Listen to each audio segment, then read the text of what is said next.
यह कहानी एक प्रोफेशनल स्नाइपर लुकास से शुरू होती है, जो एक पहाड़ की चोटी पर लेटा हुआ अपने लक्ष्य पर बहुत सावधानी से निशाना लगा रहा होता है। उसका मिशन डॉर्मोव नाम के एक आदमी को खत्म करना था, जिसे एजेंसी ने एक बेहद खतरनाक आतंकवादी घोषित किया था। इसी समय डॉर्मोव बेल्जियम की ओर जा रही एक ट्रेन में सफर कर रहा होता है। उसी ट्रेन में लुकास का पार्टनर मोरेनो भी मौजूद होता है, जो लगातार उसे लक्ष्य की हर गतिविधि की लाइव जानकारी दे रहा था। सब कुछ प्लान के अनुसार चल रहा होता है, लेकिन अचानक एक छोटी लड़की सीधे डॉर्मोव के सामने आकर खड़ी हो जाती है। अब स्थिति बेहद नाजुक बन जाती है। कुछ ही सेकंड में ट्रेन एक अंधेरी सुरंग में एंटर करने वाली होती है। अगर लुकास अभी गोली नहीं चलाता, तो मिशन पूरी तरह फेल हो जाएगा। लेकिन अगर उसका निशाना जरा सा भी चूका, तो एक मासूम बच्ची की जान जा सकती है। आखिरी सेकंड में लुकास ट्रिगर दबा देता है। गोली सीधे डॉर्मोव को लगती है और मिशन पूरा हो जाता है। मिशन के बाद मोरेनो उसकी खूब तारीफ करता है, क्योंकि उससे पहले 6 स्नाइपर यह काम करने में असफल रहे थे। लेकिन लुकास कुछ और ही कहता है। वह बताता है कि उसने डॉर्मोव के सिर पर निशाना लगाया था, लेकिन गोली उसकी गर्दन पर लगी। अगर उसका निशाना थोड़ा भी गलत होता, तो गोली उस छोटी लड़की को लग सकती थी। इसी डर और पछतावे की वजह से लुकास फैसला करता है कि वह हमेशा के लिए यह खतरनाक नौकरी छोड़ देगा और एक शांत जीवन जीने की कोशिश करेगा। कुछ दिनों बाद लुकास का मैनेजर डेल पैटरसन उससे मिलने आता है। लुकास साफ साफ कह देता है कि वह यह पेशा छोड़ना चाहता है, क्योंकि वह खून खराबे से भरी जिंदगी जीते जीते पूरी तरह थक चुका है। अगले दिन लुकास एक आइलैंड पर जाता है, जहां वह एक नाव किराए पर लेता है। वह अपने पुराने दोस्त जैक से मिलने का प्लान बना रहा होता है। उसी आइलैंड पर उसकी मुलाकात डेनी नाम की एक महिला से भी होती है।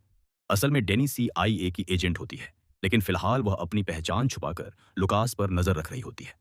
जब लुकास जैक से मिलता है, तो उसे एक सच्चाई पता चलती है। जैक बताता है कि जिस आदमी को लुकास ने आतंकवादी समझकर मारा था, वह असल में एक मशहूर वैज्ञानिक था और पूरी तरह निर्दोष था। यह सच्चाई सुनकर लुकास पूरी तरह हैरान रह जाता है। उसे समझ नहीं आता कि एजेंसी इतनी गंभीर बात पर उससे झूठ क्यों बोलेगी। वह जैक से पक्का सबूत मांगता है। जैक उसे यूरी नाम के एक आदमी का नंबर देता है, जो इस सच्चाई को साबित कर सकता है। यूरी फिलहाल हंगरी में रहता था, लेकिन लुकास और जैक को यह एहसास नहीं होता है कि उनकी पूरी बातचीत एक ड्रोन के जरिए गुप्त रूप से निगरानी की जा रही है। उस ड्रोन के पीछे CIA की प्रमुख जेनेट और जेमिनी कॉरपोरेशन का CEO क्ले होता है। यही वह कंपनी है जिसके लिए लुकास इतने सालों से काम कर रहा था। दोनों जल्दी समझ जाते हैं कि अगर लुकास को पूरी सच्चाई पता चल गई, तो वह उनके लिए बड़ा खतरा बन सकता है।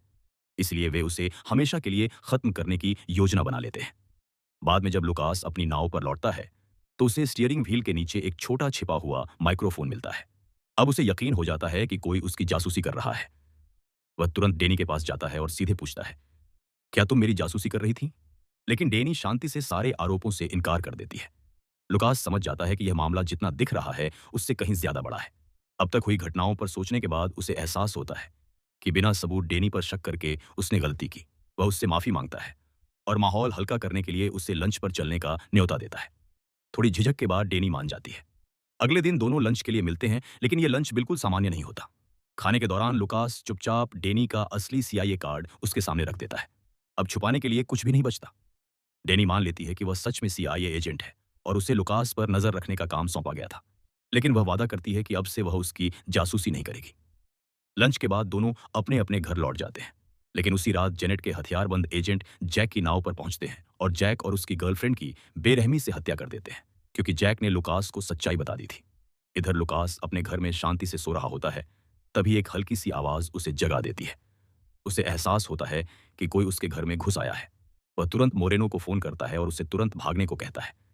लेकिन मोरेनो पूरी बात समझ पाता उससे पहले ही उसे भी मार दिया जाता है।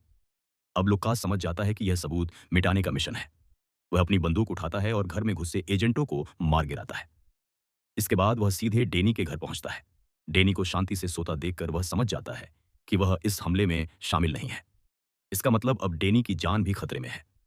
लुकास उसे जगाता है और कहता है कि अगर जिंदा रहना है, तो उन्हें तुरंत निकलना होगा। डेनी नाव की चाबियां लेने अंदर जाती है, लेकिन अचानक एक एजेंट उस पर हमला कर देता है। डेनी एक ट्रेनेड एजेंट होती है, इसलिए दोनों के बीच भयंकर लड़ाई शुरू हो जाती है। आखिरकार डेनी एजेंट को काबू कर लेती है और उसकी बंदूक छीन लेती है और उससे पूछताछ करती है। पूछताछ में पता चलता है कि यह सब जेनेट के आदेश पर हुआ है। थोड़ी देर में लुकास भी वहां पहुंच जाता है और डेनी उसे सब बता देती है। अब दोनों समझ जाते हैं कि वे एक ही खेल में फंस चुके हैं, इसलिए वे साथ भागने का फैसला करते हैं। दोनों स्पीडबोट से रातों रात वहां से निकल जाते हैं। अगली सुबह वे समुद्र किनारे एक जगह पहुंचते हैं, जहां लुकास डेनी के घाव साफ कर रहा होता है। तभी उनका पुराना दोस्त बैरी हेलीकॉप्टर से वहां पहुंचता है। बैरी एक एक्सपर्ट पायलट था जो हवाई जहाज से लेकर रॉकेट तक उड़ा सकता था। इसी बीच क्ले गुस्से में जेनेट से मिलता है क्योंकि इतने एजेंट लुकास को मारने में नाकाम रहे। अब क्ले खुद मामला संभालने का फैसला करता है और लुकास को मारने का मिशन अपने सबसे भरोसेमंद स्नाइपर को सौंपता है। लुकास पैटरसन को फोन करके पूरी सच्चाई बताता है। पैटरसन कहता है कि जेमिनी और सीआईए बहुत शक्तिशाली हैं, इसलिए वह खुलकर मदद नहीं कर सकता। लेकिन वह एक बड़ा राज बताता है। डॉर्मोव आतंकवादी नहीं था, बल्कि एक प्रसिद्ध वैज्ञानिक था। जब उसने जेमिनी के लिए काम करने से इनकार किया, तो क्ले ने उसकी हत्या का आदेश दे दिया और लुकास को मोहरे की तरह इस्तेमाल किया गया। यह सुनकर लुकास गुस्से और पछतावे से भर जाता है। इसके बाद लुकास डेनी और बैरी कोलंबिया पहुंचते हैं और एक सुरक्षित होटल में छिप जाते हैं।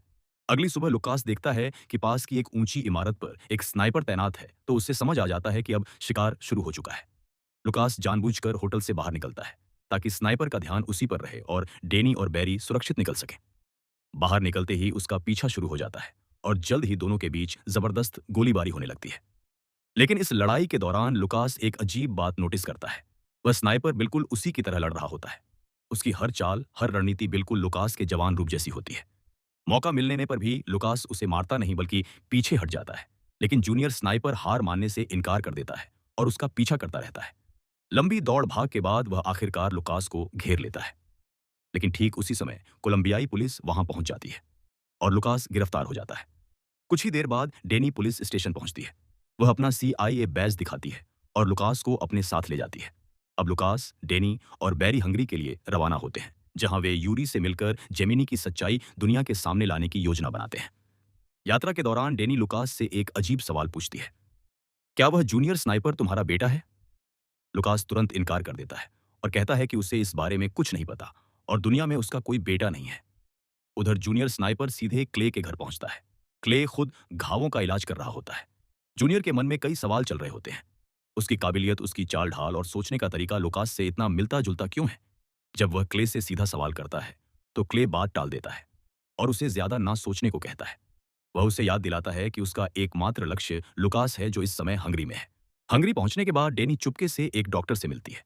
वह उसे जूनियर स्नाइपर का ब्लड का सैंपल देती है और डीएनए टेस्ट करने को कहती है। जब रिपोर्ट आती है तो सच्चाई सबको चौंका देती है।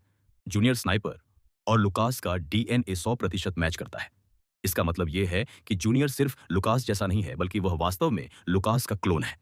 यह भयानक सच्चाई लुकास को पूरी तरह हिला देती है। उसे इस क्लोनिंग प्रोजेक्ट के बारे में कभी कुछ नहीं बताया गया था। सच्चाई जानने के बाद लुकास गुस्से से भर जाता है और नई योजना बनाता है। वह जूनियर स्नाइपर से आमने सामने मिलकर उसे सच्चाई बताना चाहता है। किसी तरह वह जेनेट को संदेश भेजने में कामयाब हो जाता है और एक ऑफर रखता है। वह कहता है, मेरी और उस जूनियर स्नाइपर की मुलाकात कराओ। बदले में तुम्हारा एजेंट सुरक्षित तुम्हारे पास लौट आएगा, वरना हालात तुम्हारे लिए बहुत बुरे हो जाएंगे। कोई दूसरा रास्ता ना होने के कारण जेनेट आखिरकार मान जाती है। उस रात अंधेरे में जूनियर एक सुनसान बगीचे में डेनी से मिलता है।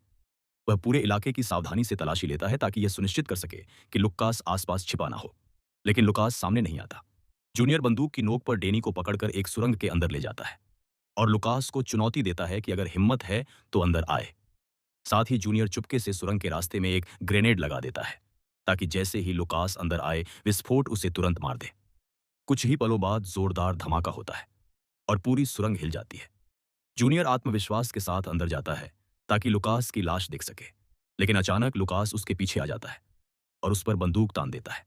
असल में डेनी ने अपने दांतों के बीच एक छोटा माइक्रोफोन छुपा रखा था। लुकास बाहर से उनकी पूरी बातचीत सुन रहा था। धमाका होने से पहले ही वह जाल से बच निकला था। अब दोनों आमने सामने खड़े होते हैं। लुकास शांत आवाज में कहता है कि वह उसे मारना नहीं चाहता, क्योंकि असल में वह खुद लुकास ही है।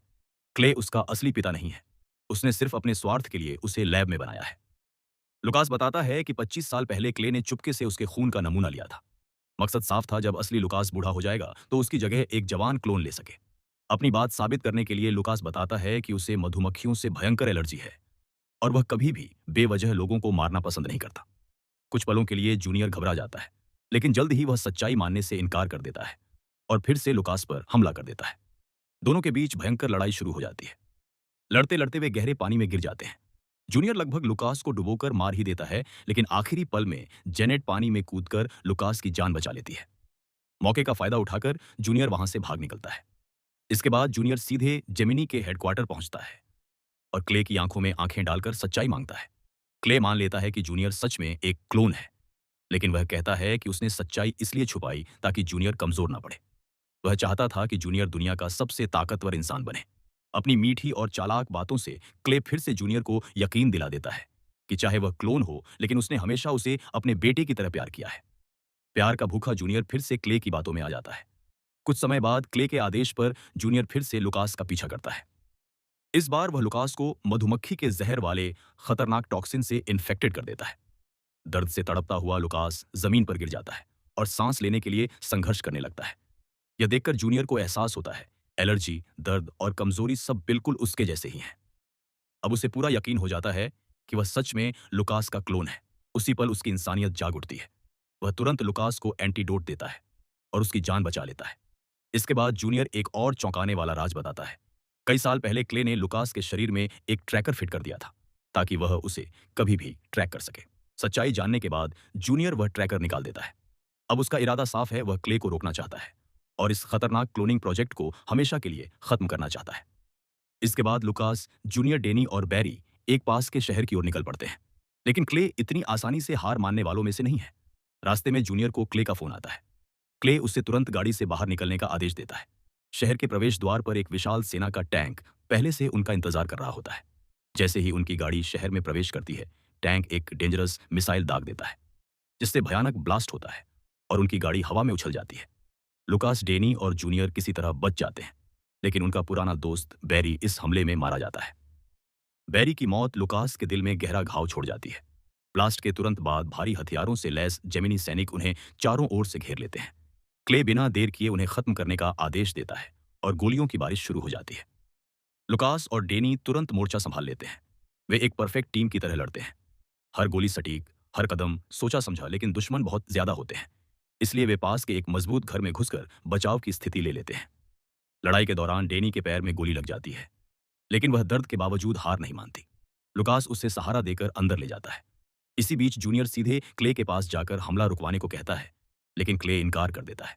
पहली बार जूनियर उसके खिलाफ खड़ा होता है, उस पर हमला करता है और उसे बेहोश कर देता है। फिर वह लुकास की मदद के लिए वापस दौड़ता है। घर के अंदर जबरदस्त गोलीबारी जारी रहती है। तभी एक अजीब मुखौटा पहने ताकतवर सैनिक उन पर हमला करता है।